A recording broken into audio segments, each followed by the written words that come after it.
fourth problem, I want to know which of these expressions or products is equal to this trinomial that's given here in the equation.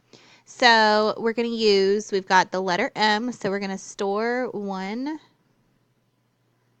for, I'm going to store it for X because X is just so much easier to use, and we'll just substitute X's in place of M's in these problems. So we will begin by putting x squared minus 13x minus 30. And I want to set that equal to, so I do second math and then select 1.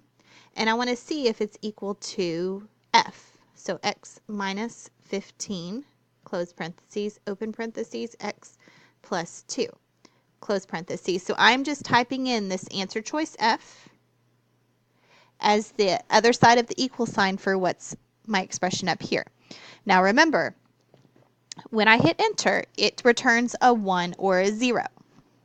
A 1 tells me that that was a true statement. A 0 tells me that it's a false statement, so that it's wrong.